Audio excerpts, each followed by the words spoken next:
دلوقتي الموبايل اللي في ايدينا ده ما بقاش مجرد جهاز للمكالمات والنت وبس، لا، ده بقى يعتبر محفظة فلوس كاملة.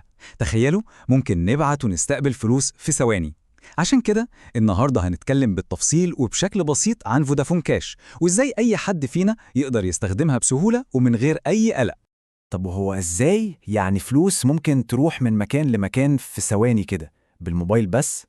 السؤال ده ممكن يبان غريب، بس الإجابة بتاعته أبسط مما نتخيل، وحرفياً موجودة في جيب ملايين المصريين. الحل طبعا هو فودافون كاش. يعني ايه فودافون كاش؟ ببساطة شديدة دي محفظة إلكترونية على موبايلك، بتخلي الواحد يقدر يبعت يستقبل ويدير فلوسه من أي حتة في مصر. الفكرة كلها إنها سهلت الدنيا على ملايين الناس، مش فارق بقى عندهم حساب في بنك ولا لأ. الموبايل بتاعك اتحول، يعني نقدر نقول، لفرع بنكي صغير في جيبك.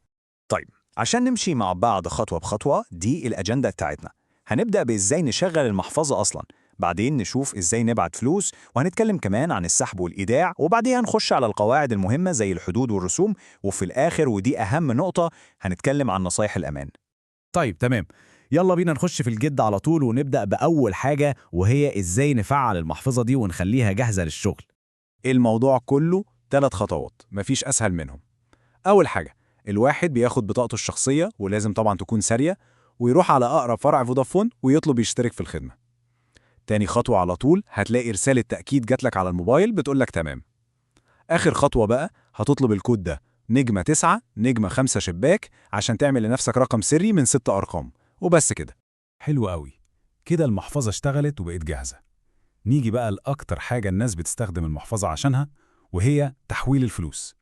إزاي نبعت فلوس لأي حد؟ بصوا بقى، الكود ده لازم يتحفظ صم.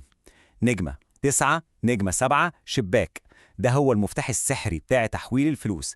أي تحويل هنعمله هيبدأ بالكود ده. طيب، العملية بتمشي ازاي بالظبط؟ سهلة جدا. أول حاجة بنطلب الكود اللي لسه قايلينه. بعدين بنختار من القائمة تحويل أموال.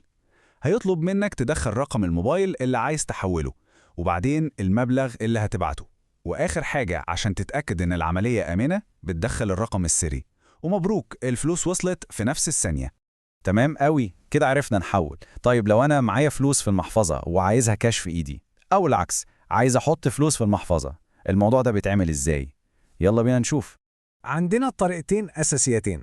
الطريقة التقليدية إن الواحد بيروح أي فرع فودافون أو أي مكان عليه علامة فوري أو أمان ويطلب يسحب فلوسه. الطريقة التانية بقى، ودي الأسرع والأسهل لناس كتير، هي من خلال أي مكنة ATM بتدعم الخدمات بدون بطاقة أو cardless services.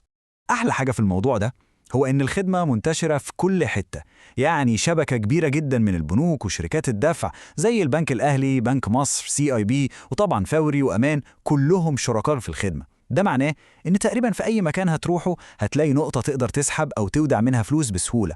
طيب لو الواحد تاه ومش عارف فين أقرب مكان ليه، فودافون عاملة حساب النقطة دي. في كود بسيط جدا، *9 *9 شباك. بمجرد ما تطلبه هتوصلك رسالة على طول فيها عناوين أقرب الأماكن اللي ممكن تسحب منها. خدمة بصراحة ممتازة. تمام، نيجي بقى لنقطة مهمة جدا، القواعد. أي خدمة فيها فلوس لازم يكون ليها شوية قواعد وحدود. مهم قوي إن نكون عارفين حدود المحفظة دي إيه والرسوم كام، عشان ما نبقاش بنستخدمها وخلاص ونتفاجئ بحاجة بعدين. نبدأ بالحد اليومي. أقصى مبلغ نقدر نتعامل بيه في اليوم الواحد سواء سحب أو إيداع أو تحويلات هو 60,000 جنيه. ده الحد الأقصى لليوم كله. أما بقى على مدار الشهر كله، فالحد الأقصى للمعاملات بيعلى ويوصل ل200 ألف جنيه. مهم نبقى عارفين الأرقام دي عشان الواحد يقدر ينظم معاملاته المالية وما يتفاجئش إن المحفظة وقفت. طيب والرسوم نظامها إيه؟ بصوا، الإيداع يعني لما نحط فلوس في المحفظة ده ببلاش تماما. لو هنحول فلوس لأي محفظة فودافون كاش تانية، التكلفة هي جنيه واحد بس. أما السحب بقى، سواء من مكنة ATM أو من أي محل، الرسوم بتكون 1% من المبلغ اللي بنسحبه، والحد الأدنى للرسوم دي هو 3 جنيه. وهنا في ميزة حلوة قوي لازم تعرفوها. فودافون بتدي أول عملية تحويل كل شهر ببلاش، بس بشرط إن المبلغ ما يزيدش عن 2000 جنيه. يعني كل أول شهر أول تحويلة ليك ببلاش. دي طبعا حاجة ممتازة. ركزوا معايا بقى في الجزء اللي جاي ده، لأنه بمنتهى الأمانة أهم جزء في الموضوع كله.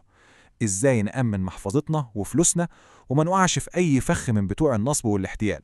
في كام قاعدة كده لازم يبقوا حلقة في ودننا. أولاً، الرقم السري. اللي من 6 أرقام ده بتاع صاحب المحفظة وبس، ممنوع أي مخلوق يعرفه. تانياً، قبل ما ندوس تأكيد على أي تحويل لازم نراجع الرقم اللي هنبعت له مرة واثنين وثلاثة، الغلطة هنا بفورة. تالتاً ودي أهم حاجة، فودافون عمرها وأكرر عمرها ما هتتصل تطلب الرقم السري أو البيانات. لو جات لك مكالمة أو رسالة بتطلب الحاجات دي اقفل فوراً، دي محاولة نصب مؤكدة. طب سؤال، لو واحد نسي الرقم السري بتاعه يعمل إيه؟ الحل بسيط جدا وموجود معاه. هيطلب الكود ده نجمة 9 نجمة 12 شباك ويمشي مع الخطوات عشان يعمل رقم سري جديد بنفسه. اوعى نخلي أي حد يعمل لنا الخطوة دي بالنيابة عننا. وبكده لو مشينا على الخطوات البسيطة دي هنلاقي إن استخدام فودافون كاش مش بس سهل وسريع، لا ده كمان آمن جدا جدا طول ما احنا واخدين بالنا وماشيين على التعليمات. وفي الآخر خلينا نسأل نفسنا سؤال مهم. في الدنيا اللي احنا عايشينها دي، اللي كل حاجة فيها بقت ديجيتال وأونلاين، هل المحافظ الإلكترونية دي لسه مجرد رفاهية واختيار؟ ولا خلاص بقت ضرورة من ضروريات الحياة اليومية؟